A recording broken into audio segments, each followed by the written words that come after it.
अब जैसे ही यहाँ का कार्बन डाइऑक्साइड का लेवल कम हो गया, तो वायुमंडल का जो कार्बन डाइऑक्साइड है वो यहाँ इस छेद से घुस जाएगा अंदर, और जब ऑक्सीजन छूटने वाला जो ऑक्सीजन है वो यहाँ पर भर जाएगा, मतलब इधर जितना ऑक्सीजन है उससे ज्यादा यहाँ ऑक्सीजन हो जाएगा, तो वो क्या करेगा, ऑक्सीजन जो है वो विसरण द्वारा यहाँ वायुमंडल में आ जाता है। आज के इस वीडियो में हम लोग देखेंगे कि आखिर किस तरह से वायुमंडल का कार्बन डाइऑक्साइड पेड़ के अंदर घुसता है, और पेड़ के अंदर का जो बनने वाला ऑक्सीजन है वो पेड़ के बाहर किस तरह से आता है।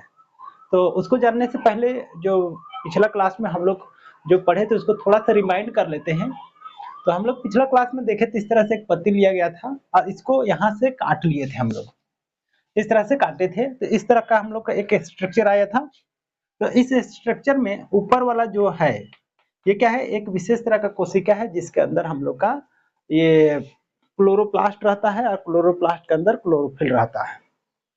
उसके बाद ये निचला वाला जो सतह है ये थोड़ा इसके तुलना में पतला होता है, और ये जो स्प्रिंग लाइक जो स्ट्रक्चर है ये ऊपरी सतह और निचली सतह को क्या करता है, सेपरेट करके रखता है, और यहाँ पर क्या बनाता है, खाली जगह बनाता है। साथ ही साथ हम लोग देखे थे कि ये जो छेद छेद या तो बिंदु बिंदु जैसा जो दिख रहा है वो बिंदु बिंदु जैसा है नहीं, वो क्या है, नली है, पतला पतला नली है, जिसको कहते हैं हम लोग जाइलम।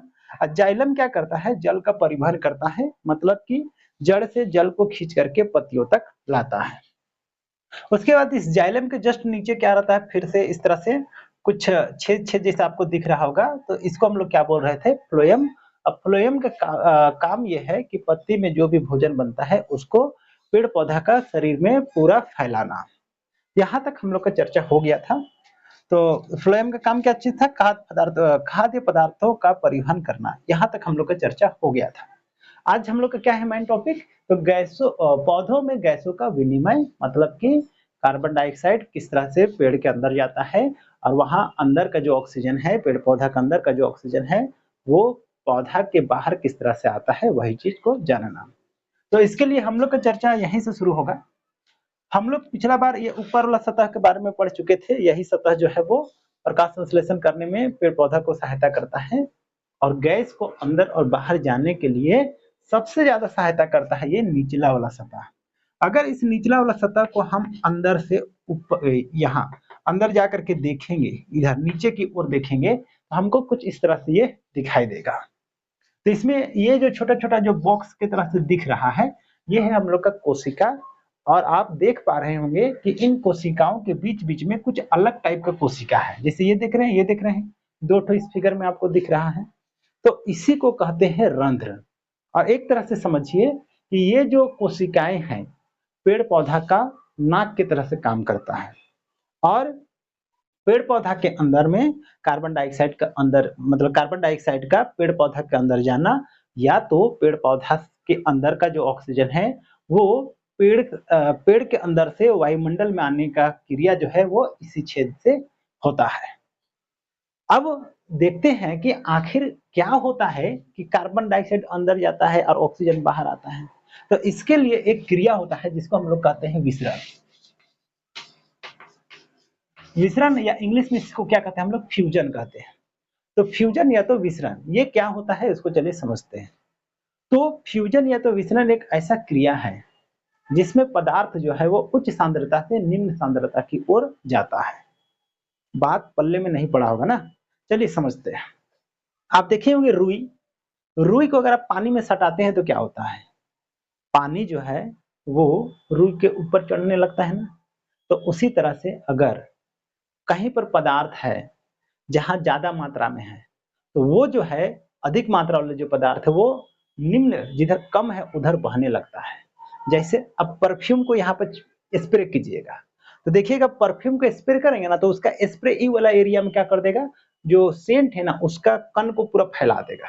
अब सोचिए ये एरिया में क्या हुआ, कण, जो खुशबू का कण है वो पूरा भरा पड़ा है, और ये वाला इस साइड में क्या है, खुशबू का कण नहीं है। मतलब यहाँ ये वाला जो एरिया जहां पर हम स्प्रे मारे हैं उस एरिया में खुशबू जो है या सेंट जो है उसका सांद्रता ज्यादा है, जबकि इस साइड में नहीं है। तो ये जो उच्च सांद्रता वाला जो क्षेत्र है यहाँ से जो खुशबू होगा या सेंट होगा वो उड़ करके उधर उधर जाएगा, जिधर जिधर कम मिलेगा उधर जाएगा। इसी क्रिया को क्या कहते हैं हम लोग? विसरण। अब आइए देखते हैं कि आखिर विसरण किस तरह से गैसों का आदान प्रदान करने में हेल्प करता है। तो देखिए, जैसे कि पिछला वीडियो में हम लोग को बताया गया था कि ये इधर क्या रहता है, खाली जगह है, और ये वाला जो पौधा का नाक कहिए या रंध्र कहिए, ये कहाँ है? यहीं पर है कि नहीं? इस तरह से यहाँ पर है। अब होगा क्या, हम लोग जानते हैं कि प्रकाश संश्लेषण के समय में ऑक्सीजन बनता है, और ऑक्सीजन कहाँ बनता है? यहाँ पर। ऑक्सीजन बनने के बाद ऑक्सीजन को यहाँ पर छोड़ दिया जाता है, और जो कार्बन डाइऑक्साइड वायुमंडल से होते हुए यहाँ वायुमंडल वायुमंडल का जो कार्बन डाइऑक्साइड है वो इस छेद से होते हुए जो ऊपर आया है, CO2 जो इस छेद से होते हुए यहाँ खाली जगह में आया है, वो कहाँ चल जाता है? इस कोशिका में चल जाता है, जिसके अंदर रहता है हम लोग का क्लोरोप्लास्ट, और क्लोरोप्लास्ट के अंदर क्या रहता है? क्लोरोफिल। तो कार्बन डाइऑक्साइड क्या हो रहा है? यहाँ से यहाँ जा रहा है, और ऑक्सीजन जो है जो क्लोरोफिल द्वारा क्या कहते हैं, क्लोरोप्लास्ट में जो बन रहा है वो ऑक्सीजन यहाँ आ रहा है। अब सोचिए, यहाँ जो कार्बन डाइऑक्साइड था वो इधर जा करके यूज हो जा रहा है, खपत हो जा रहा है, ग्लूकोज में कन्वर्ट हो जा रहा है। तो यहाँ का कार्बन डाइऑक्साइड क्या होगा? धीरे धीरे धीरे धीरे धीरे धीरे कम होगा, और यहाँ का ऑक्सीजन क्या होगा? यहाँ पर ऑक्सीजन धीरे में तो निकल रहा है ना, तो क्या होगा? यहाँ पर ऑक्सीजन का लेवल बढ़ जाएगा। अब जैसे ही यहाँ का कार्बन डाइऑक्साइड का लेवल कम हो गया, तो वायुमंडल का जो कार्बन डाइऑक्साइड है वो यहाँ इस छेद से घुस जाएगा अंदर, और जब ऑक्सीजन छूटने वाला जो ऑक्सीजन है वो यहाँ पर भर जाएगा, मतलब इधर जितना ऑक्सीजन है उससे ज्यादा यहाँ ऑक्सीजन हो जाएगा, तो वो क्या करेगा? ऑक्सीजन जो है वो विसरण द्वारा यहाँ वायुमंडल में आ जाता है। तो मेरे अंदाज से आपको समझ में आ गया होगा कि आखिर रंध्र द्वारा किस तरह से कार्बन डाइऑक्साइड पौधों या पत्तियों के अंदर घुसता है, और ऑक्सीजन जो है वो किस तरह से वायुमंडल में आता है। इसमें एक चीज और आपको जानने का आवश्यकता है कि ये जो रंध्र है, मतलब इसको क्या कहेंगे हम लोग? पूरा को रंध्र कहेंगे, ठीक है? और ये दो, ये वाला और ये वाला जो सेम का बीज जैसा जो दिख रहा है ना, इसको क्या कहते हैं हम लोग? कहते हैं द्वार कोशिका। क्या कहेंगे हम लोग? द्वार कोशिका। और ये जो खाली जगह है यही है, इसी से घुसता है कार्बन डाइऑक्साइड और इसी से बाहर आता है ऑक्सीजन, है ना?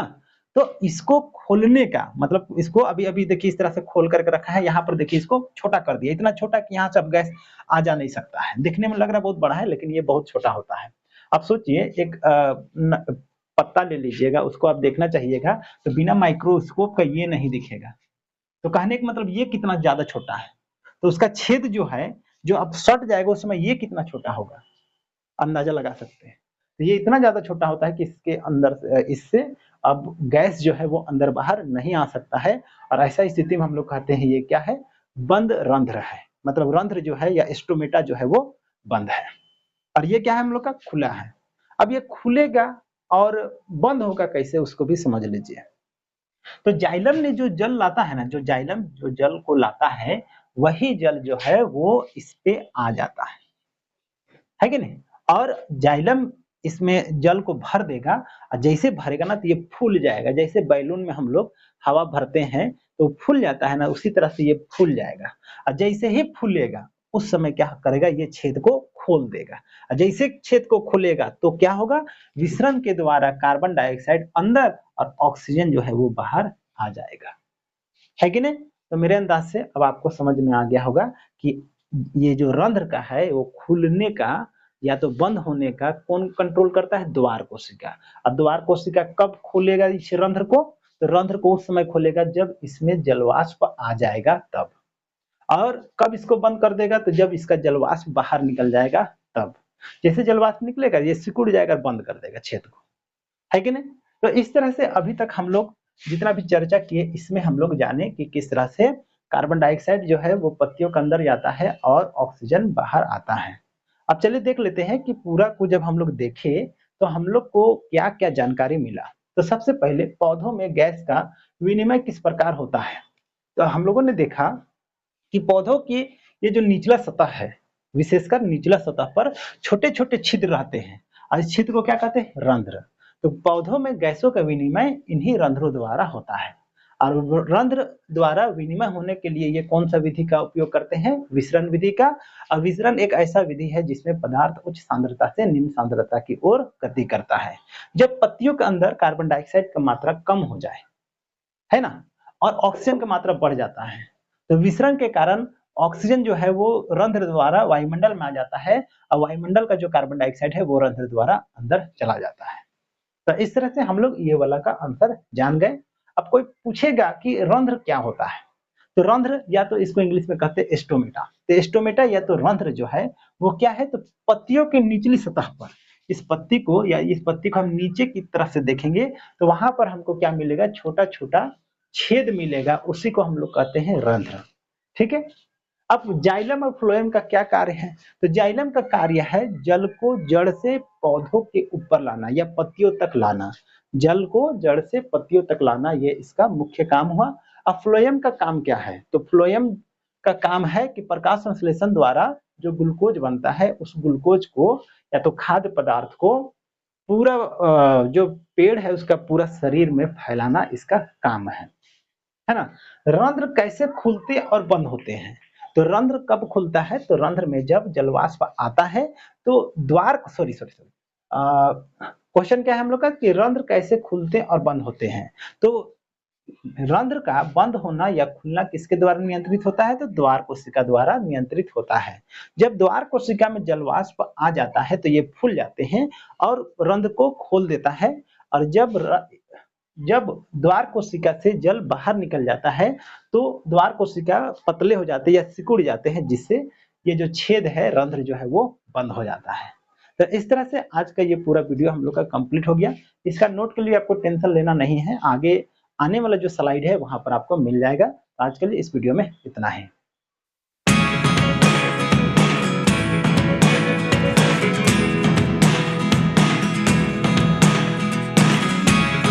Never really know what's going on. Look at me sometimes.